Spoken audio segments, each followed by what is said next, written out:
안녕하세요. 아시오TV 팀장입니다. 요즘 대한민국에서 전세 사기로 피해를 입으신 분들이 많으신데요. 혹시 깡통주택이라는 말 많이 들어보셨죠? 깡통주택은 임대인이 집을 살 때 과도하게 대출을 받고 여러 임차인들에게 보증금을 받아서 자기 자금을 거의 들이지 않고 주택을 소유하는 형태라고 말합니다. 흔히들 갭투자라고 불리기도 하는데요. 자, 만약 시세가 계속 오르면 큰 문제가 없겠지만 시세가 떨어질 경우에는 임대인이 대출을 갚지 못해 집이 경매로 넘어가는 경우가 많습니다. 이렇게 경매로 넘어간 주택은 시세보다 낮은 금액에 낙찰되는 일이 많은데, 이 경우 우선 은행이 먼저 대출금을 가져가고 나머지 금액은 세입자 선순위에 따라서 배분이 되기 때문에 세입자가 보증금을 돌려받지 못할 가능성이 큽니다. 많은 임차인들이 선순위 채권자라고 해서 안전하다라는 부동산 말을 듣고 입주했다가 전세 사기를 당하고 있는 실정입니다. 오늘은 실제로 전세 사기 피해를 입으신 분을 모시고 어떤 경로로 피해를 입었는지, 그리고 어떻게 해결하셨는지까지 이야기해 보려고 합니다. 또한 전세 사기를 예방할 수 있는 방법도 마지막에 알려드릴 예정이니 영상 끝까지 시청하셔서 전세 사기 피해를 예방하시기 바랍니다. 자, 이제 전세 사기로 피해 입으신 분을 이제 모시고 이 사례에 대해서 제가 한번 인터뷰를 진행 한번 해보도록 하겠습니다. 안녕하세요. 네, 안녕하세요. 전세 사기로 피해를 입으셔서 큰 어려움을 겪었다고 들었는데, 당시 전세로 입주했던 상황을 한번 설명을 한번 해주시겠습니까? 당시에 네. 제가 신축이었고, 네. 그때 이제 제가 신축을 들어가고 싶어서. 신축 네. 아파트도 있고 오피스텔도 있고 다가구 주택. 다가구 주택이라면 이제 원룸, 투룸 이런 그쵸. 걸. 네. 신축을 들어가고 싶어서 네. 찾다 보니 자연스럽게 이제 부동산을 통해서 이런저런 신축이 있다 해서 들어간 이제. 그럼 원룸도 있고 투룸도 있으실 거잖아요. 그렇죠. 저는 3룸 방 2개, 거실 하나 있는. 그러면 전세 금액이 원래 좀 비쌀 때도 수리룸 같은 경우는, 그죠? 1억이었죠. 전에서. 수리룸이 1억짜리가 잘 없잖아요. 그때 당시에 네. 1억 정도라고 들었습니다. 아, 그래요? 네. 그러면은 이제 위치를 이제 보시다가 그래도 가장 마음에 드시는 곳을 이제 선택을 하셨을 텐데, 네. 그때 원래 이제 전세로 이렇게 들어가게 되면 이제 내 돈을 주고서 이제 하셨나요? 그럼 대출을 끼고 하셨나요? 대출 80%. 대출 저는 80%. 20%. 그럼 1억 같으면은 이제 2천만 원 내 돈 들어가고, 그렇죠. 이제 8천만 원 대출을 진행하신 거네요. 네. 대출은 그냥 일반 은행에서. 네, 일반 은행에서. 전세가 이렇게 들어갈 때 보면 좀 불안한 점도 있잖아요. 이게 전세 사기라든지 이런 것들을, 그때 당시로는 그런 게 걱정이 안 되셨나요? 그때 당시에는 전세 사기라는 말이 많이 없었고, 아예 없었고. 그때 몇 년도죠? 19년도? 18년도? 19년도, 18년도 같으면은 막 이제 부동산 그래도 열기가 막 올라올 때 그런 시점. 그렇죠. 네. 그때는 전세 사기라는 말도 없었고, 음. 그래서 별 생각을 안 하고. 아, 그래요? 근데 이제 사시고 한 어느 정도 됐을 때 느낌이 오셨나요? 이제 피해를. 6개월이 지나고, 예. 이제 계약했던, 건물주라고 생각했던 사람이랑 연락도 안 되고, 이제 건물의 관리비도 끊기니까 공동 전기도 끊기고. 6개월이 됐는데 왜 그러면 연락을 하신 거죠? 공동 전기가 이제 미납이 돼가지고. 이게 공동전기료가 이제 미납이 돼서, 그럼 전기가 불이 안 들어오고 막 이랬다. 네, 불이 안 들었습니다. 불이가 안 들어와서 그러면 어떻게? 그래서 예. 그 세입자들끼리 말을 맞춰가지고 이제 얼마씩 내자 해가지고 미리미리 돈을 냈죠. 그죠? 근데 이 상식적으로 그런 사례가 원래 좀 잘 없는데, 그러면 이제 세입자들끼리 약간 불안한 얘기들이 많이 오갔겠네요, 그죠? 많이 오갔죠. 이제 거기에 이제 어떤 분이 경찰이셨는데, 그분이 이제 도맡아서 이런저런 모든 걸 다. 세입자 중에 경찰이 분 계셨네? 네. 그럼 이제 어떤 식으로 이게 문제점이 있을 거라는 파악도 하시고 막 하셨겠네요, 그죠? 그죠. 그 다음에 뭐 자연스럽게 이제 경찰 그분께서 네. 경매에 넘어갔다. 어떻게 할 거냐. 경매에 넘어갔다.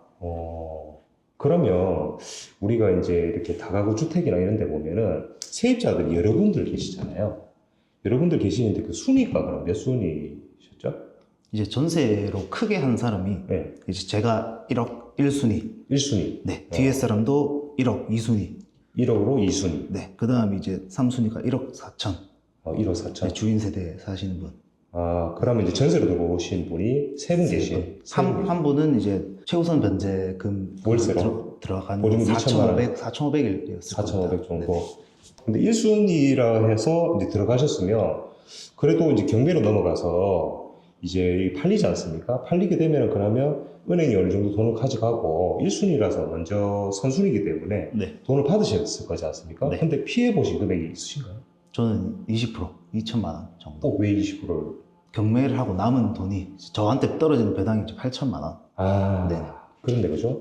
그러면은 이제 원래 그 이제 다우주택이 이제 시세라는 게 있는데 그게 팔리더라도 1순위인데도 불구하고 은행에서 돈을 다 가져가고 그 남는 금액으로 이제 세입자들 순서대로 이렇게 주게 되는데 네. 그 돈도 1억이 안 됐다는 말이네요. 그죠? 안 됐죠. 그럼 8천만 원만 받으시고 2천만 원 손해보신 거네? 손해봤습니다. 근데 1순위라서 정말 다행인데 네. 2순위, 3순위 계셨던 분들 다 어떻게 되셨어요? 2순위 분도 예. 제가 들었을 때는 2천만 원인가 받았고, 2천만 원 네. 받으셨고 3순위 1억 4천 분은 한 푼도 못 받으시고 나왔습니다. 그러면은 2순위로 들어가실 분도 1억인데 2천만 원을 받으시고 네. 8천만 원을 손해보시고 네. 3순위 같은 경우에는 이제 돌아갈 금액이 없다 보니까 1억 4천을 다 손해보신 거네요. 네. 전액 손해봤습니다. 진짜 답답합니다. 그러면 이제 이게 어떻게 보면 전세 사기 깡통 주택이라고 이제 불리는 건데 문제가 이제 됐을 거라는 그때 당시 심정은 어떠셨나요? 저는 심정이 괜찮았습니다. 왜냐면은 저는 경매가 되더라도 네. 100% 받을 거라고 생각을 했었어요. 1순위니까. 네. 1순위니까. 당연히 100% 받는다고 생각을 했고, 네. 저라는 좀 이제 다른 세입자들은 걱정을 했는데, 네. 저는 걱정을 안 했거든요. 그죠. 당시에는. 아무래도 경매로 넘어가도 그 시세가 대충 얼마 정도 된다라는 거 혹시 알고 계셨어요? 알고 들어갔고, 그 부동산이 얘기를 해주던가요? 아니요, 제가 알아봤습니다. 직접 알아보셨고. 네, 제가 알아보고. 개인이 이렇게 시세를 알아보시기가 쉽지 않으실 건데. 그래도 이제 네. 혹시나 조심하고자 네. 알아보고 들어갔죠. 그리고 이 건물의 가치가 한 얼마 정도 되겠고, 네. 여기에 경매로 넘어가더라도, 이런 것까지 다 계산을 하시고 네네. 들어가신 거네요? 근데 제가 알기로는 뭐 또 문제가 됐었던 점이 있다고 하던데, 처음에 이제 이렇게 등기부등본을 우리가 계약을 할 때 보지 않습니까? 네. 봤을 때 근저당이 한 얼마 정도 적혀 있던가요? 근저당이 5억 조금 더 있었습니다. 5억 정도. 네. 건물 시세 그때 봤을 때 한 얼마 정도? 당시에 6억 정도였어요. 한 6억 정도? 네.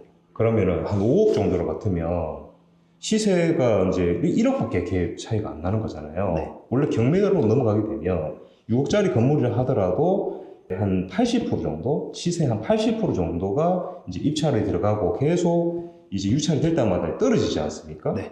그러면은 좀 문제가 되는 부분인데, 그것까지 고려했습니다. 이게 근저당이 5억이 네. 조금 넘었는데, 네. 근저당은 이제 실질적으로 대출한 금액의 130%, 2금융은 130%, 네. 1금융은 120%, 그죠? 거기가 2금융이었거든요. 이금 새마을. 그래서 실질적인 대출 금액이 4억이 조금 넘었었어요. 실질적으로, 그죠? 네네. 아무래도 근저당은 5억이 120%, 넘었고. 130% 잡으니까 네네. 경매가 되더라도 되더라도 이제 2억이나 남으니까. 남으니 네. 내한테 돌아올 돈이 다 돌아오겠다. 있겠다. 네네. 이 판단을 하신 거예요. 네. 그래 이제 피해를 입으셨는데 그런 거를 해결하기 위해서 혹시 어떤 절차를 밟으셨나요? 저도 이제 네. 민사, 형사 다 그 세입자들이랑 같이 고소를 했는데, 같이 해서. 네, 다 했는데 이제 민사는 사건 종결되고, 이제 민사는 혐의가 되고. 없다라고 종결되고, 네. 이제 형사는 이제 소송이 돼서 음. 그 사람은 지금 이제 형을 살고 있다고. 형 살고 있어요? 있다고 들었습니다. 그런데 그죠? 근데 법적 그 대응을 할 때 도움을 요청한 기관이나 그 혹시 단체가 있었나요? 뭐 없었습니다. 그런 거 없고. 지금은 예. 예전에 피해 지원 센터도 있고 많이 맞아요. 생겼다고 요즘은 뭐 들었는데, 전세 사기 되면은 이제 그쪽에 이제 요청을 해가지고 뭐 도움도 주고 하는 거 있는데 그때 당시 아예 없었나요? 그때는 하나도 없었습니다. 제가 그래요? 열심히 알아보고 직접 다 하고 네. 그러면 소송도 다 하고 네. 직접 다 하신 거예요. 직접. 세입자들 다 몰려가지고. 네네. 와, 그 과정도 되게 어려웠을 것 같아요. 그죠? 많이 힘들었죠. 원래 그냥 아무 일도 없었던 건데 갑자기 이렇게 문제가 이렇게 지고 나서 계속 이렇게 그걸 알아보시고 소송도 알아봐야 되고 이 전혀 모르시는 거잖아요. 그죠? 그죠. 그 하나하나 알아보면서 다 대처를 하신 거죠. 네. 진짜 답답해요. 그리고 그 이번 경험을 통해서 이제 전세 사기나 이런 것들 예방하기 위해서 이제 한번 경험을 해보셨잖아요. 이 사회 초년생들이나 이러신 분들이 이제 전세를 들어가고 싶어 하는데 어떤 걸 어떻게 하려 될지 잘 모르거든요. 만약 이제 다시 전세 계약을 맺는다면은 이런 경험을 바탕으로 꼭 하고 싶은 말, 해주고 싶은 말 이런 거가 좀 있으실까요? 자기가 알아봐야 돼요. 자기가 다 알아보고 누구를 믿어서는 안 되는 것 같습니다. 부동산도 그래요. 네. 부동산도 이제 자기를 믿어야 돼요. 자기가 믿고 자기가 다 확인하고 아, 그죠.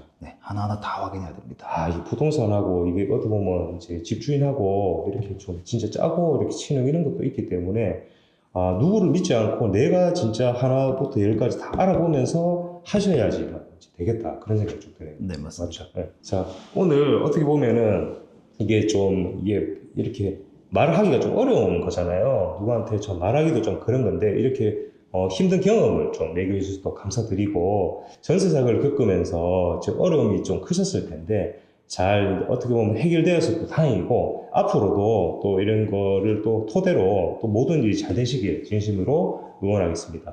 감사합니다. 네, 감사합니다. 자, 이렇게 전세사기 피해를 입으신 분의 이야기를 들어봤는데요. 그렇다면 어떻게 해야 전세 사기를 예방할 수 있는지 그 방법을 하나씩 알려드리도록 하겠습니다. 첫째, 등기부 등본을 계약 당일에 직접 발급을 받아서 확인하는 것이 중요합니다. 대부분 부동산에서 계약일이나 그 전에 등기부 등본을 출력해서 주지만 등기부 등본은 매일 바뀔 수가 있기 때문에 계약일 이전에 확인한 등본은 의미가 없습니다. 그렇기 때문에 꼭 계약 당일에 직접 등기부 등본을 확인하셔야 합니다. 부동산이나 집주인이 전세 사기를 마음먹고 계약한 경우 대항력을 악용한 사기가 자주 발생합니다. 이 부분은 대부분 알고 계시겠지만 20대, 30대의 사회초년생들은 잘 모를 수가 있는데 전세 대출을 하지 않고 계약을 하는 경우에 계약 전에는 등기부 등본에 근저당이 적거나 거의 업계에서 안전하게 보이도록 해놓고 세입자가 전입신고와 확정일자를 신청한 후에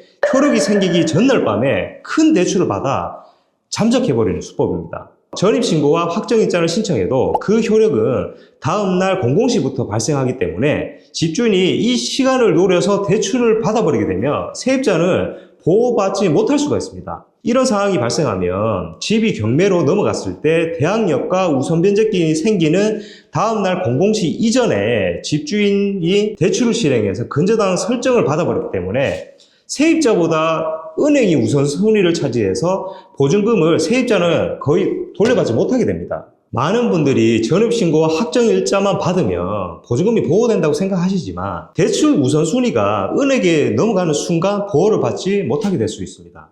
이러한 사기를 예방하기 위해서는 계약서에 다음과 같은 문구를 꼭 확인하셔야 합니다. 대부분 정상적인 공인중개사라면 계약서의 특약사항으로 이 문구를 챙겨주시겠지만 마음먹고 사기치려 하는 사람들이 있을 수도 있지 않습니까? 대출을 받지 않고 전세 계약을 하실 경우에는 반드시 이 특약사항을 무조건 넣으셔야 되는데요. 임대인은 임대차 계약일부터 임대차 종료시까지 저당권 및 제한 물건 등에 설정할 수 없고 현 등기부 등본을 유지하여야 하며 위반 시 임대인은 임차인에게 손해배상을 하고 임차인은 계약을 해지할 수 있다. 이 멘트를 꼭 특약사항으로 넣으시길 바랍니다. 또한 임대인의 세금 체납 여부도 꼭 확인하셔야 합니다. 세금 체납이 확인이 되면 보증금 반환에 문제가 발생할 수 있습니다. 만약 임대인이 국세를 미납한 경우라면 경매나 공매를 통해 최우선으로 징수되기 때문입니다. 이로 인해서 세입자가 전세 보증금을 회수하지 못하는 경우를 사전에 예방하게 됩니다. 그 순서는 쉽게 말하면 제일 먼저 빠지는 게 최우선 변제금이 먼저 빠지게 되고요. 두 번째로 바로 국세입니다. 그리고 들어가는 게 은행에서 돈을 가져가고 나머지가 이제 세입자한테 돈을 돌려가거든요. 그 순서 자체가 두 번째가 국세이기 때문에 요거를 꼭 체크를 하셔야 됩니다. 그러므로 계약 체결 후 잔금을 지급하기 전에는 반드시 미납 국세 열람을 통해서 미납세액을 확인해야 합니다. 만약 미납세액이 전세 보증금과 비슷하거나 그보다 큰 경우에는 계약 해지를 고려해 볼 필요도 있습니다. 원래 임대인 세금 체납 확인 절차가 많이 번거로웠는데 최근 전세 사기 예방 대책으로 개선돼서 전국 세무서에서 임대인 동의 없이 세금 체납 여부를 확인할 수 있게 되었습니다. 하지만 계약 전이거나 계약이 이루어졌지만 전세금이 1천만 원 이하의 경우에는 여전히 임대인의 동의가 필요하므로 이 점은 꼭 유의하셔야 합니다. 자, 임대인 동의를 받은 경우에는 임대인 서명이 있는 미납국세 열람 신청서 또는 동의서, 임대인 신분증 사본, 신청인의 신분증을 준비해서 가까운 세무서 민원실로 방문하여서 미납 국세 열람을 신청하게 되면 임대인의 세금 체납 여부를 직접 확인할 수가 있습니다. 임대인 동의를 받지 않은 경우에는 미납 국세 열람 신청서, 임대차 계약서, 그리고 신청인의 신분증을 준비하고 가까운 세무서에 방문하면 되는데요.